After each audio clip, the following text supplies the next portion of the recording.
Pleasure to be here today. I'd like to talk to you a little bit about layout, sort of the landscape of Western water, development of water resources over time in the West. I'm originally from California, but spent 14 years out here at the University of Maryland working on water resources issues. So have a bit of knowledge on both Western and Eastern water resources, and they're quite different in terms of how water resources act, how weather and other things behave out there.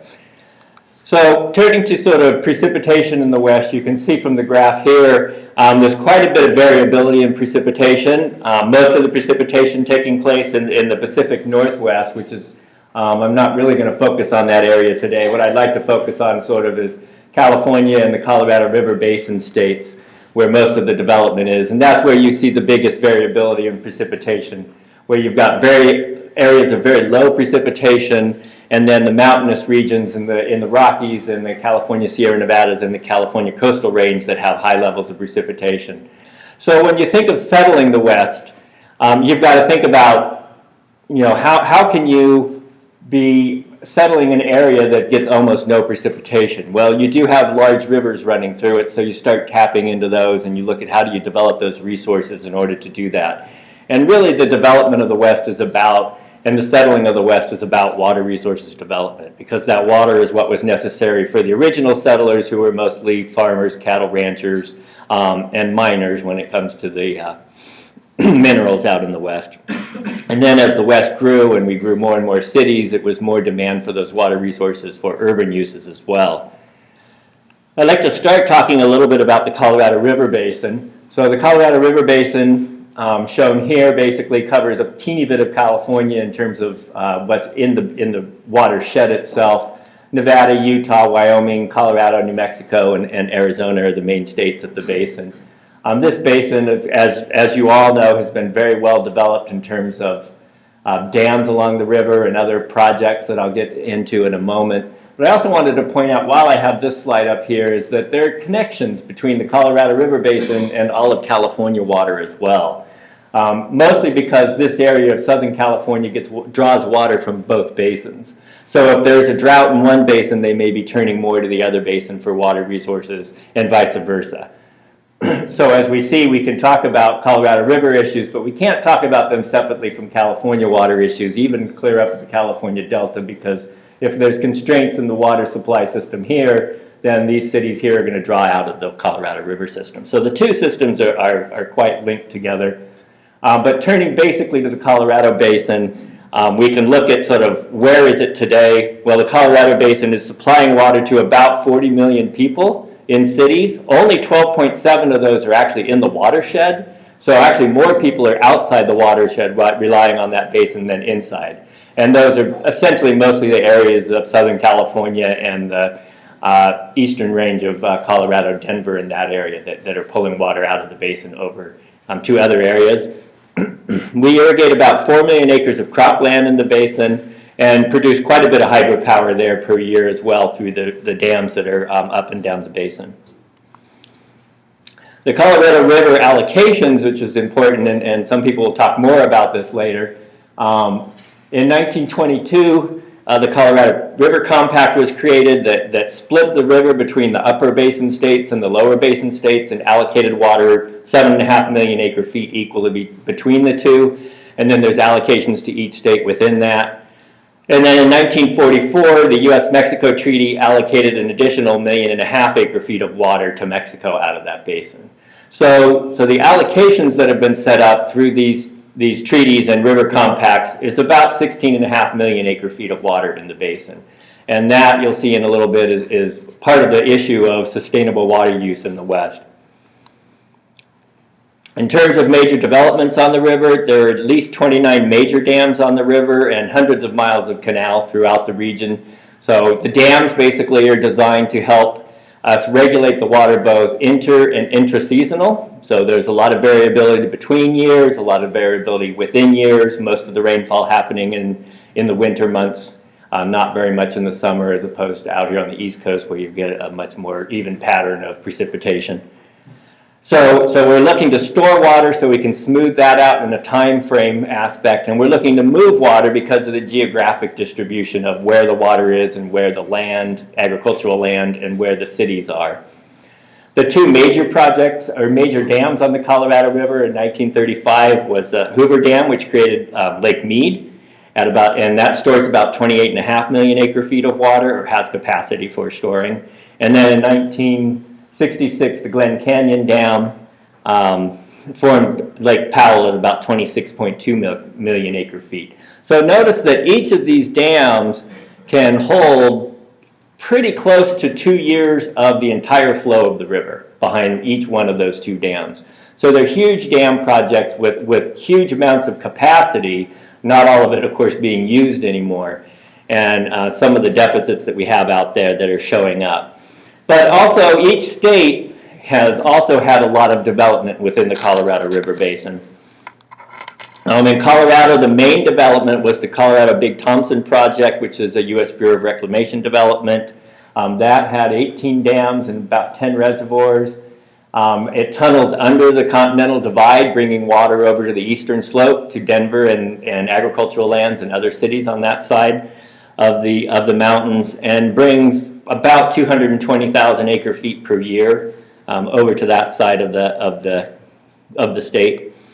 In California, one of the first projects done was the California Development Company looking to develop Imperial Valley agriculture. And what they had done was they had started to build a canal over to Imperial Valley, and in 1905 there were big floods and it breached the canal, and the Colorado River flow turned into this gap in the levee system of the Colorado River, and for 2 years flowed into the Salton Sink, which was a dry lake bed at the time. Filled that up after 2 years of flows into a 45-mile long lake that's now called the Salton Sea. So we actually created the Salton Sea back in 1905 by mistake. And that is an issue. It's been there ever since. It's drying up, if anybody of you know about the area, creating other additional environmental problems in the area.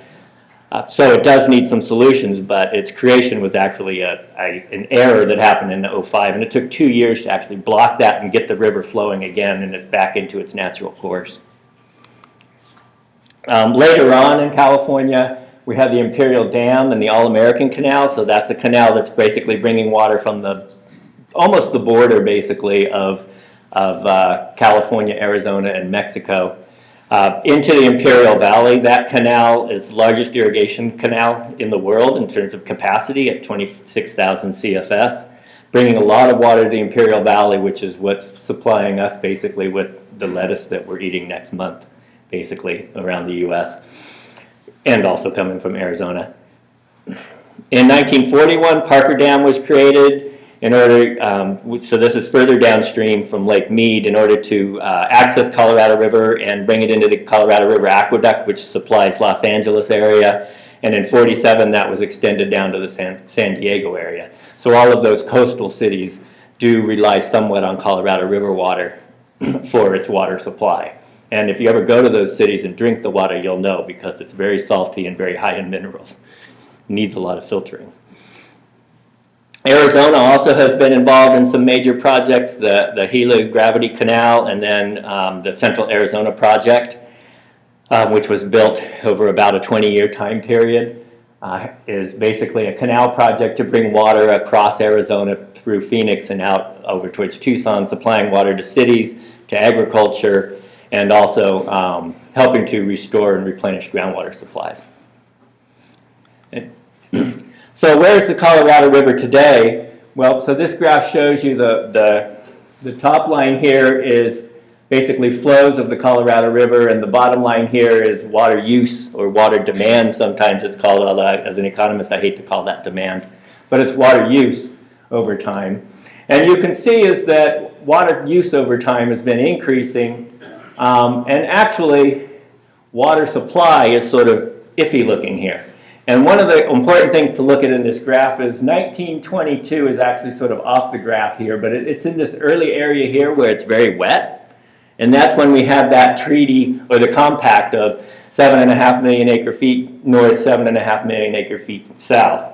And then in 1944, right around here, we had the U.S.-Mexico treaty, so they looked backwards and said, okay, well, we seem to have a fair amount of water normally. We'd maybe been in a dry spell, but they saw all these wet years. So we allocated 16.5 million acre feet between the states and Mexico in the Colorado River. But if you look at this graph and you look at an even longer term graph, there's not 16.5 million acre feet of water in this river on average. So we've over-allocated a resource. We also haven't accounted for some other things such as evaporation out of reservoirs and things like that in those numbers. So when we look at Colorado River water, we can see is that we've got a problem of a structural deficit in terms of what we've allocated and what our long-term supply might be. And that's, of course, not even coming into play with what might be happening with any kind of climate change into our future, just looking at the past graphs if we look back long enough on these. What do we do about that? Well, the first thing we often do is when we over-allocate a surface water resource is we pump harder on a groundwater resource and make up for that loss. So we have a lot of groundwater resources in the basin. These are just some of them. Many of them are or have been out of balance. There's been efforts in a lot of the states to try to bring those back into balance. California is just getting started on that effort, and I think you'll hear more about that later. The other states are definitely way ahead of us, of California, in those aspects. Colorado has done a much better job. Arizona has done a much better job of managing those groundwater resources. But there's still the structural deficit within those Colorado Basin states. So now I'd like to turn for a little bit and talk more about the California picture, okay? So the California water supply picture. So in California, we've created about 43 million acre feet of surface storage in the state. So not as much on the Colorado River Basin, but it's also a smaller watershed than Colorado is. We've got estimated at over 150 million acre feet of groundwater storage. That's not groundwater supply. That's how much can we store there, not any kind of annual yield from the groundwater basins. And we get about 15 million acre feet of snowpack storage each year as well. The snowpack storage is very important in California because our dams are multi-purpose, like most dams, in the sense that in the winter we're using them for flood control devices. So we're keeping them drained down in the February, March months, basically, to have capacity to catch big storm flood control so downstream lands aren't flooded. And then in May, June, July, the snowpack, that 15 million acre feet that's sitting up in the mountain, melts, comes down and refills those reservoirs.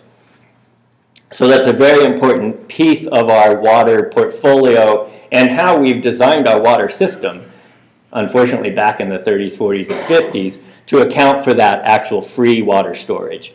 Unfortunately, with climate change and warming, it's estimated that we're going to lose about a third of that snowpack.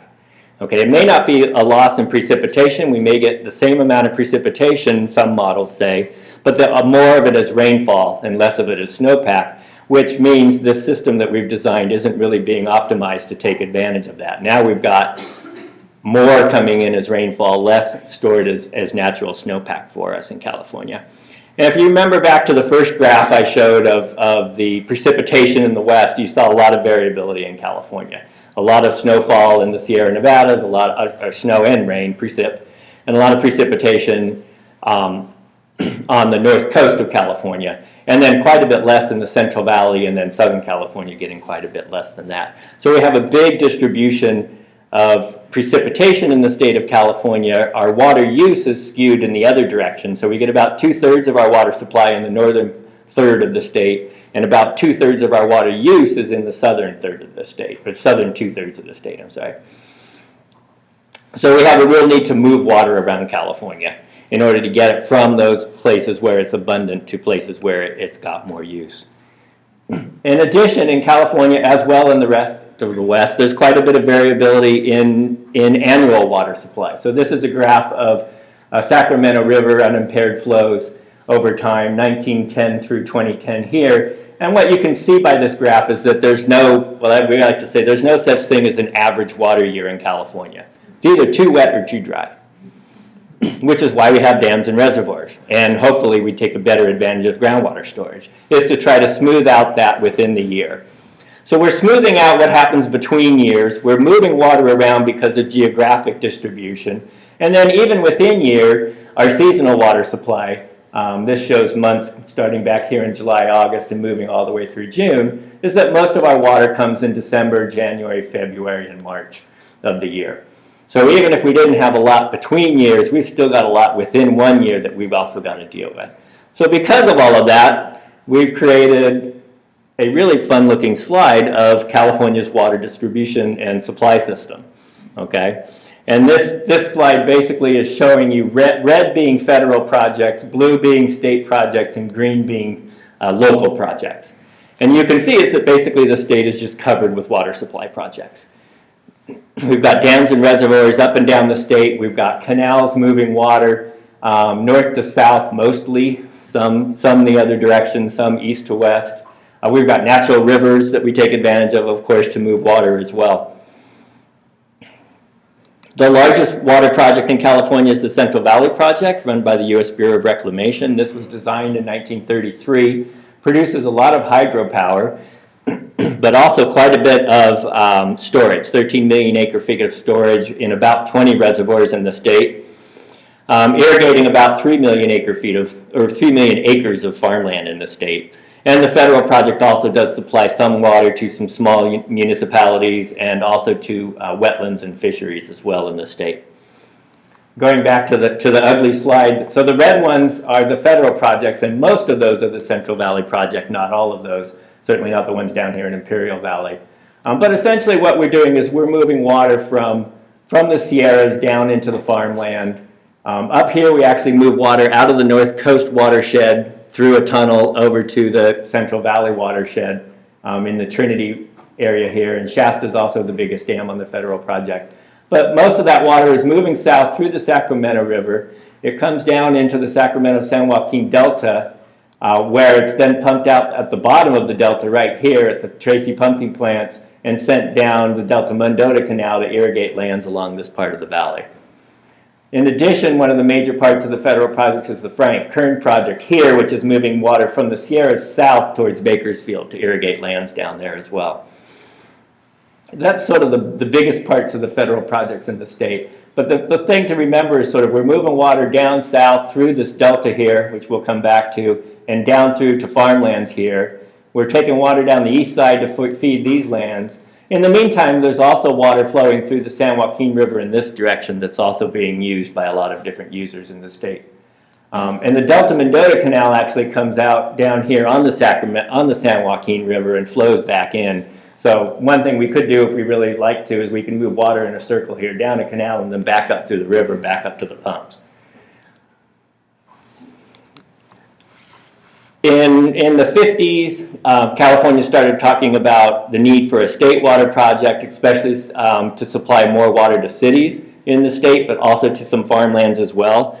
So the state water project was begun, it was planned in the 50s, but begun in 1960. It produces a lot of hydropower, but it's a net user of power because we push a lot of water, especially over 2,000 feet over the Tehachapi Mountains to Los Angeles. So there's a lot of power that goes into pushing water uphill in California. So it's actually a net user of water, even though it does produce quite a bit of hydropower, net user of hydropower. It produces about we have storage for 5.7 million acre feet in the system, about 10 reservoirs, 700,000 farmlands, but more importantly, 24 million people rely on the state water projects for water supply. And the state water project, again, is the blue one, so it's tethered here at Lake Oroville on the Feather River, and again uses the Sacramento River through the delta into these pumps and to a separate canal that basically comes all the way down into Los Angeles and clear over to the Riverside area, San Bernardino eventually.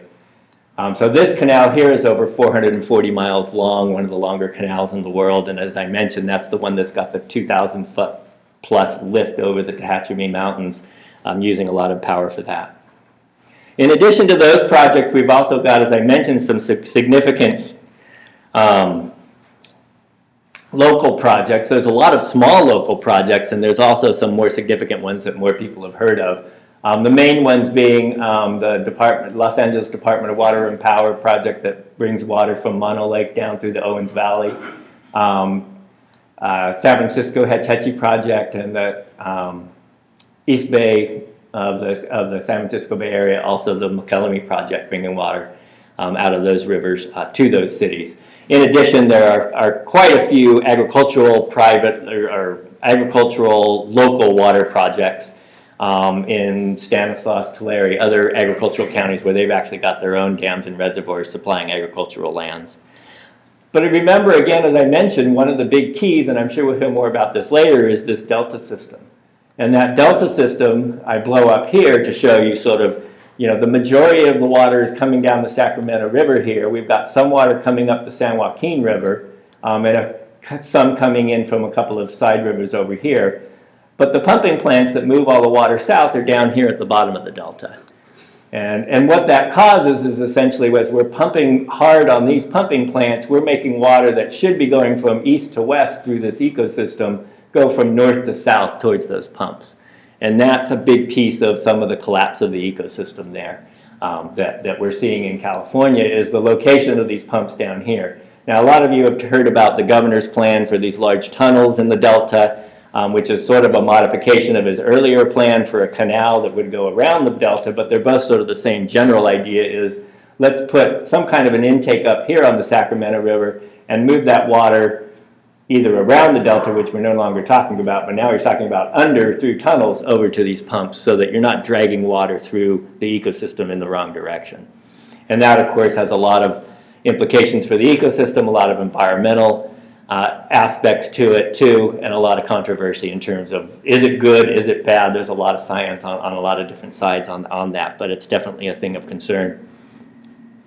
Another thing with California water that we see, again, is that we've got a situation where we've, again, over-allocated our water supplies in the state. So we've got 43 million acre-feet of storage and surface systems, 150 million acre-feet of storage and groundwater systems, snowpack, and yet we're still over-allocated within the state in terms of water rights versus how much water is actually available in that state. So, like any good state that doesn't have any good regulation, we overpump our groundwater systems in California. And this just shows you recent changes in groundwater levels, but most of these areas that are red have been red for a while in terms of overdraft of groundwater systems in California. And California only last year passed the Sustainable Groundwater Management Act, which is designed to bring these systems or these aquifers into sustainable management over a 25-ish year period.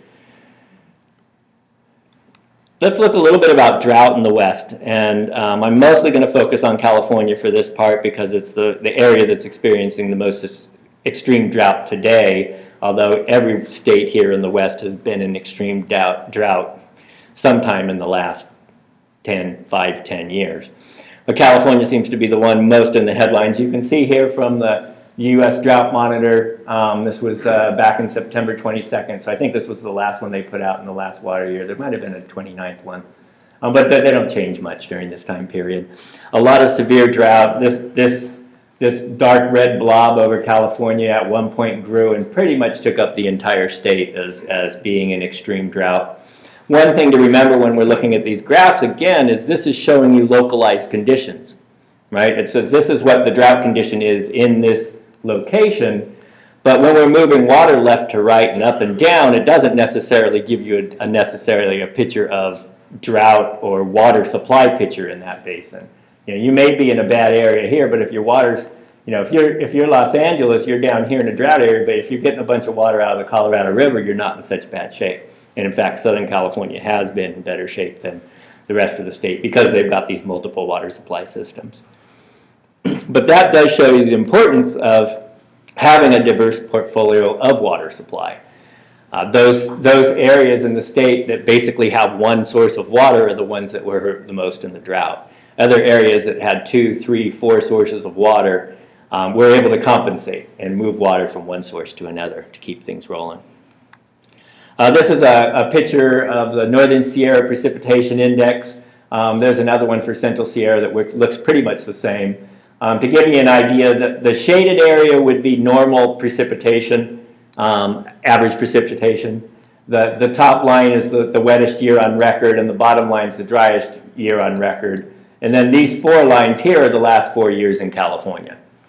So we've had 4 years of pretty extreme drought. One thing to notice, again, as I mentioned, is most of our rainfall is happening in this sort of December through the end, or middle to the end of March. That's where this curve is really the steepest. And in fact, a couple of years in the last year looked like we were doing pretty good. Coming into December, we were actually above average. And in a couple of years, in 2012, 2013, we were really shooting up. But then, right around the beginning of December, the waterworks just turned off. Okay? So, it's raining in California now. I'm not sure if it is today. It did rain a little bit yesterday, I heard. But we've been getting some precipitation.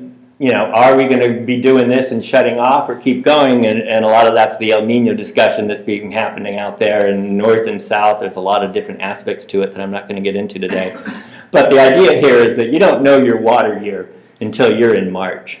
Okay? So it could rain like mad in December, but I wouldn't go out and plan on planting extra acreage in December based on rainfall. You've got to wait until January, February, and even into March, which of course becomes a problem for farmers because sometimes you have to make decisions before that in terms of buying inputs and other things. Turning to snowpack in California, so this is north central and southern Sierra Nevada snowpack. Again, the shaded area is average. The top line is the best year ever. The red line was the 76-77 drought, which was the worst year on record. And the blue line was this last year, which is now the worst year on record, where essentially we got less than 5% of normal snowpack in the state. And again, that snowpack's important because it refills our reservoirs during the summer. And turning to the reservoirs here, these are the main reservoirs in the state. There's many others. But take Shasta, and this was done, I did this at the last day of the water year, which is September 30th. You can see is that the total size of the bar is the capacity of the reservoir. The red line is where it should have been at the end of September this year, and then the blue line is where it was this year. So a lot of our reservoirs are operating at about 50% of normal, certainly well below capacity, but they shouldn't be that high anyway. But a lot of them are 50% or so of normal. There's a few that Militant Lake, they actually ended up getting some kind of crazy storms at the thunderstorms that gave it some more water, but essentially looking at pretty low levels in the reservoirs. In terms of severity of the drought in California, we've been doing a lot of work. There's been some interesting studies out of UC Berkeley, another one out of San Jose State actually as well, looking at tree rings and doing analysis there and essentially concluding that this drought was the worst 4 consecutive years in the last 1,200 years in California, and that if we look back at that record, there are longer droughts, but not more severe droughts. So one question in everybody's mind is, what if you get a severe and a long drought together? So if this thing keeps going on, what does that really mean for California? In terms of snowpack, this one last year was the worst snowpack year in at least the last 500 years on record in California. In one county alone, actually, we've had over 2,000 wells go dry. Most of those are domestic wells because the agricultural wells go deeper, and so they pull the water even further down as they pump it to keep trees and other crops alive. So we've seen a lot of wells going dry and a lot of severe subsidence in California too. So some areas land sinking at phenomenal rates, causing cracks in infrastructure, roadways, canals. It's kind of important that water flows downhill in the canal, and if the canal shifts, you've got problems, things like that. So a lot of severity on the drought in California, a lot of press. I mean, you can't not read about it every day in California. There's 10 or 15 articles, and I see them coming from New York Times and Washington Post too. So a lot of press in California on the water. Is California falling off the map? Is California about to dry up and wither away? Which really gets kind of anxiety in people, and especially in the state. And we've done some work at the Water Institute talking about sort of some of it, just the public anxiety and private anxiety. What's it like to wait to know whether it's going to rain again? We'd all like to know. I mean, even if I knew it wasn't going to rain well in 2016, but I knew, like, you know, we'd get plenty of good rain in 2017, that'd be great, I could plan for it. But you just don't know, so you never know how to do with it. And it's this anxiety of waiting that creates a lot of tension in the state, and it creates a call for people to search for solutions.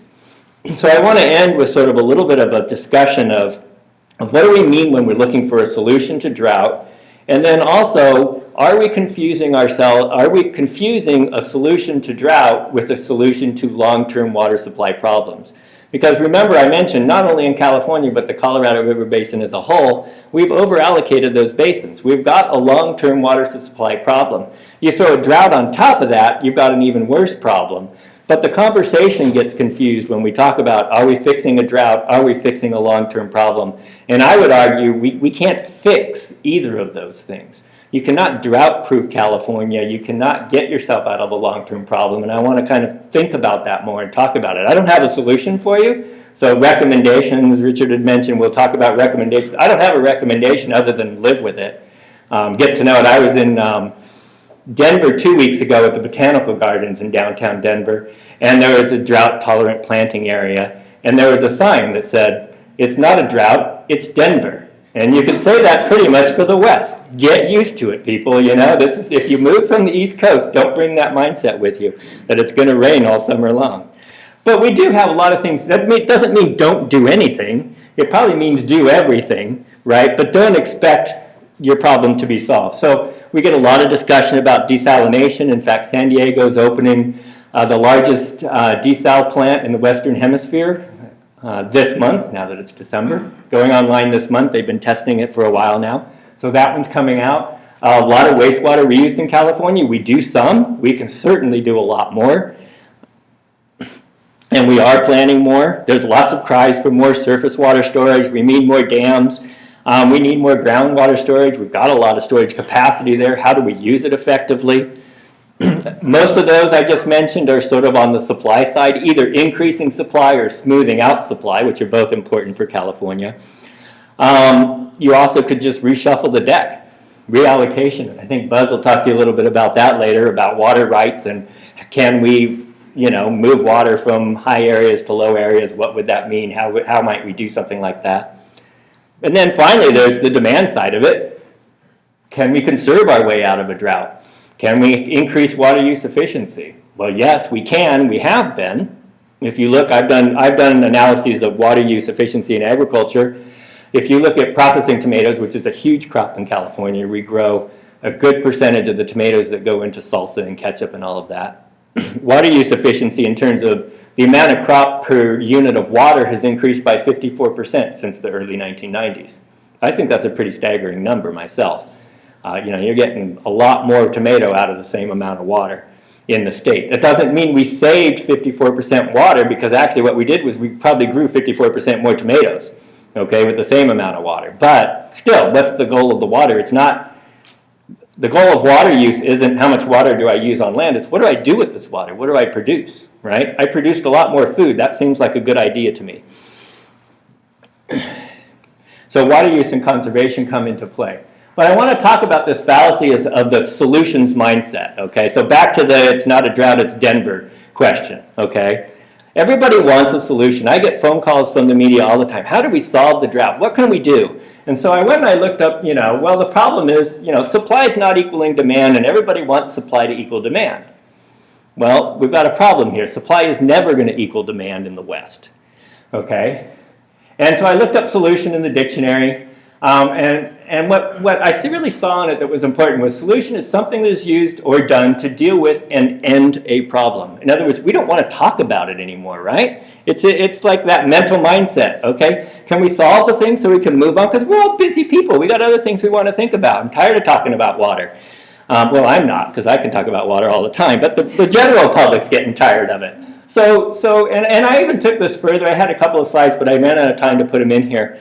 But you can take solution. It's an end of the problem. If you look up the definition of sustainability, it also has language that sounds like we're going to end the problem. We're seeking a stable state. All of these things are stable. Well, there's no stable state in the West in water. All of those slides I just showed you prove that case, that there is no stable state. And so the challenge is, there's two definite reasons why we cannot get to a solution. The first is the West is land rich but water poor. If you look at California agriculture, we've got 80,000 farms. It's a $46 billion industry. We've got 26 million acres of ag land, but only 10 million acres of that are irrigated. The rest is rangeland and otherwise farmed land. And my point here is, if you build another dam or do something to add to the California water supply, you will bring more land into production because we've got more land than we can use, and that's true across the West. So you increase supply, you increase demand at the same time, okay? And the next time there's a drought, you have a water shortage. So you're never going to get into a steady state or a constant solution in water in the West because we have more land than we will ever have water for. Second issue is the efficiency versus storage argument. Can we conserve our way out of a drought? And the general feeling was that didn't come out too well here. Efficiency and storage are substitutes, right? I can save water, I can increase water, and I'll bring water and demand and supply into balance. Well, actually, that's not true in the West either, okay? Efficiency and storage are actually complements, to use in economic terms. They move in the same direction. And I'll give you an example why. If I go and invest $250,000 in a drip irrigation system on my farm, I've increased my debt load and my capital expenditures on the farm. I'm going to be wanting to demand more storage because I want to be sure I can use that system every year, right? So I've actually increased my demand for storage and increased efficiency because of that capital expenditure. If I have a short year, now I'm really in trouble because I've got all these bank loans I've got to pay off. So they actually move in the same direction. Efficiency and storage in agriculture in the West. Okay, now it's not necessarily going to be true for urban efficiency and things like that, but in agriculture often it's you put a huge investment in, you better get a return on that investment. So they actually often move in the same direction. And this is sort of like the freeway paradox as well, going back to the land issue in not just California but in the West. You know, you've got a city, you build some suburbs, your freeway's all tied up. It took Richard an hour and a half to get in here from Dulles today on the freeways. I'm sure the rain didn't help any there. So you add a couple more lanes to the freeway. Next thing you know, you're building another suburb out there, and your freeways are all jammed up. And it's the same thing with water in the West when it comes to land use. You get more storage, you'll bring more ag land into production, you're going to demand more storage. It's an ever-going cycle in the West. So basically the fundamental paradox is we can never be at a situation where supply is equal to demand in every year in the West. And this is not only a drought issue, but it's a long-term water issue as well. And I think about this a lot, and I still can't kind of separate the two.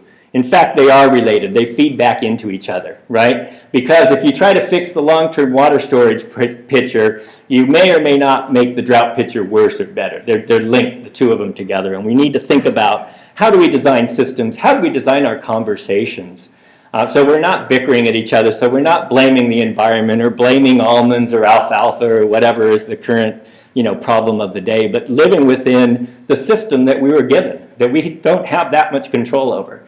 We think we've got a lot of control. We've got 4 years worth of river storage on the Colorado River. We've got all kinds of storage in California. We've got a lot more control than we had when we first showed up in buggies and wagons, I guess. But we also have a lot more people out there as well. And we've got, freeways expanding. We've got lots of rangeland. This kind of land is starting to look, well, they don't flatten it like this. I couldn't find trees. I've got to go. I know where there are trees on the land, so I'm going to go out and take a picture of that one next. But they're taking this rangeland basically and putting almonds onto it. So, if you keep giving us more water, we'll keep growing you more food. But it's going to be a problem come next drought in California. So we need to think about that long-term supply issue, the drought issue, the fact that neither are ever going to be completely solved. Again, it's not a cry for don't do anything. It's probably more of a cry for do everything, but adjust your expectations in California and in the rest of the West. So I'd like to thank you for having me here today, and I think we've got time for some discussion.